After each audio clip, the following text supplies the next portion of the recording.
Ladies and gentlemen, boys and girls, it's your boy Zal here, back again with another reaction video. It's been some time, but unfortunately work calls.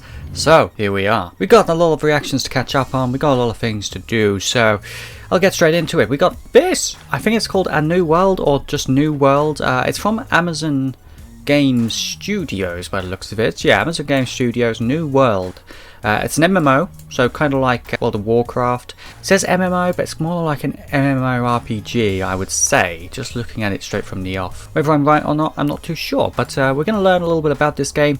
I imagine it's kind of like World of Warcraft, The Elder Scrolls Online, Star Wars The Old Republic. The list is massive, so as to what this is going to bring to the table, I'm not too sure. Just from the off, it looks like a reimagined graphical updated version of RuneScape. That's literally just from one screen. So let's get straight into it. Let's see what we have. I think we're going to have the developers talking over it, which will be cool. And it's almost 6 minutes long. So let's go.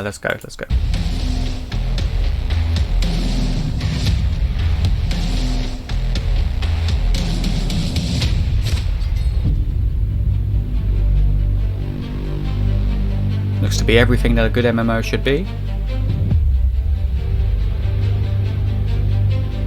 New World has 5 progression systems that all work together. Every action that you take in New World has a reward to it. The most basic form of player progression is leveling your character. Every time you level up, you get points to put into your attributes.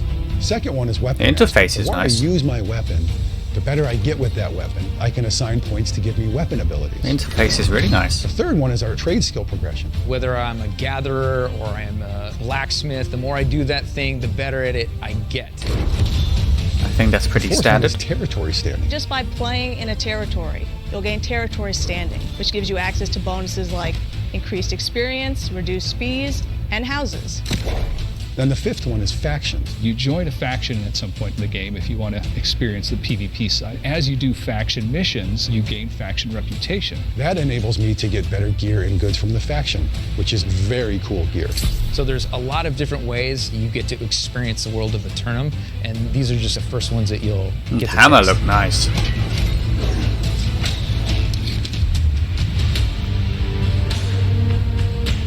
Really wanted to have a deep crafting system in New World. Everything in the game supports it in one way or another. As you craft in New World, you become stronger and stronger in crafting. And when it comes time to craft a sword, you're going to start out just being happy to get something slightly better than the basic sword. One of the things you eventually can do is add perks to the weapons. And those different reagents come from the different gathering skills. So expert gatherers will be a source of these rare resources that craftsmen need to craft these special perks onto their items. These bonuses can range from increased damage, reduced weight, or even imbuing the weapon with elemental power. There are several ingredients that you can use that sort of push the direction of like what perks you're going to roll. Later on, perks are going to be things like the sword deals extra fire damage and actually is emitting fire as you wield it.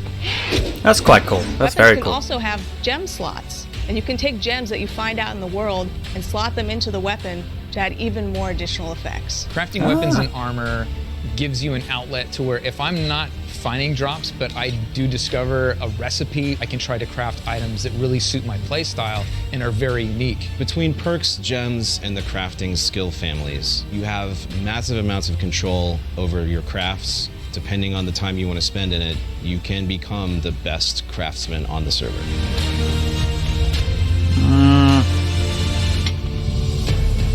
But then everyone else could be as well, right? So Our trade skill system features endless progression. As you create things, you get experience points that give you levels, and you can level forever. When you start to pursue a crafting trade skill, you'll start as a total novice. You'll begin by crafting the most basic of things. For an armorer, it'll be boots. For a weaponsmith, it'll be a basic iron longsword. As you improve, you'll unlock more recipes, and the recipes will begin to have higher quality outcomes. In general, the things that you're crafting are better than they were before. We have a lot of different trade I should skills. hope so. Armor smithing, weaponsmithing, cooking. yeah, no, this and a interface whole is bunch beautiful. more. Let's say you're a level 10 armor smither. You can make an iron breastplate, which is pretty cool. If you're a level 40 armor smithing, you can maybe make a steel breastplate.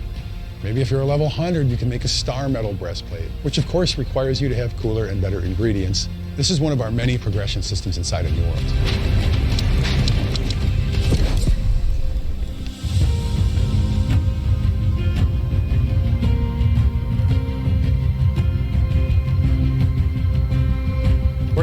World has been a crazy experience. I want players to fall in love with the art and the places that we've established. I'm really hoping to expand It does the look world beautiful. to create new and interesting spaces on the island that you haven't seen, with new dangers and new things to discover. I hope people really enjoy the combat system, and I want people to experiment with it, create your own specializations, your own play styles. Every type of player can find something that they enjoy doing, whether they want to be a crafter or an explorer or a war hero. We think of the launch day for New World as day one. We plan to work with and listen to the players and just keep growing and growing the game. There's so much to do in the world, but we want to continue adding more and more. We just cannot wait to get everyone in the world playing the game.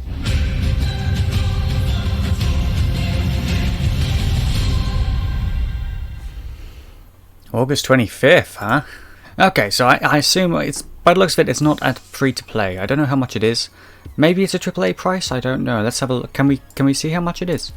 So it's $49.99, but I guess that is more of a pre-order price. Maybe that'll come down as the days and weeks go on after its release date. And yeah, I mean, if you pre-order it, you get the closed beta access. So yeah, it's obviously going to come down.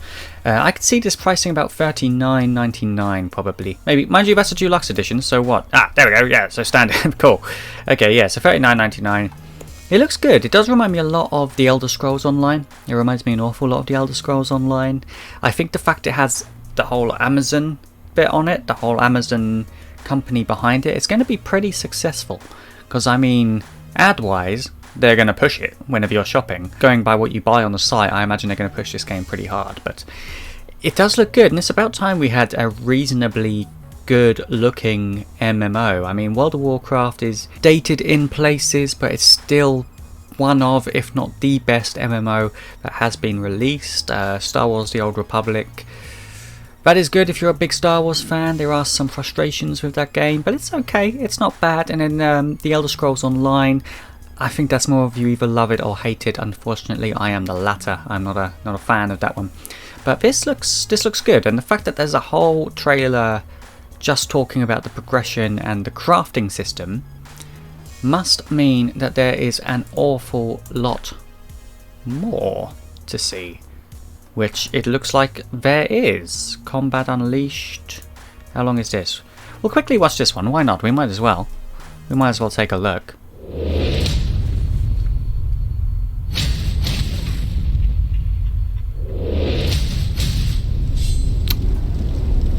I don't care.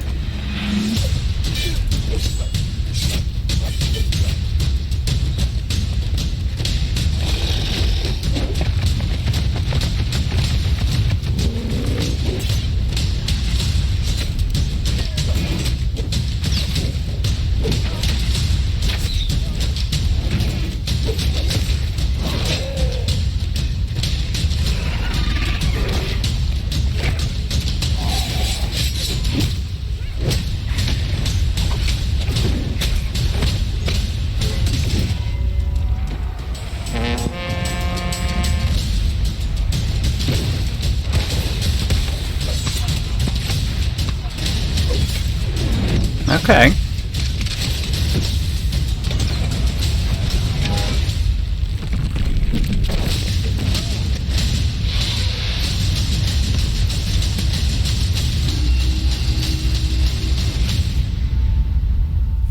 Okay. Looks beautiful. It looks really, really nice. I like the way the combat connects with the NPCs. I think that's really, really cool. Because in like WoW and other games, maybe not so much Star Wars. I think Star Wars The Old Republic does capitalize on the same thing, where actually the weapons will connect, they'll go through people, and the NPCs will react to it. Whilst in World of Warcraft, you're just kind of slashing willy-nilly. They're not really reacting. You're doing damage, but you know, it is what it is. This is really, really cool. It's going to be interesting to see where it goes. I would have thought it would have been a sort of like a free-to-play MMO, I guess, game. But this is good. This is really, really cool. Whether I'll be getting it, I don't know. With MMOs, you need an awful lot of time to play them. And with Cyberpunk coming out in September or October now, I think it is. I don't know. I'm not too sure. Let me know in the comments what you guys think. Is there anything I've missed? Is there anything else I should react to on this game? Do let me know, and let me know if you are pre-ordering it. But yeah, Hope you enjoyed the reaction, guys, and I will see you in the next one. Bye bye.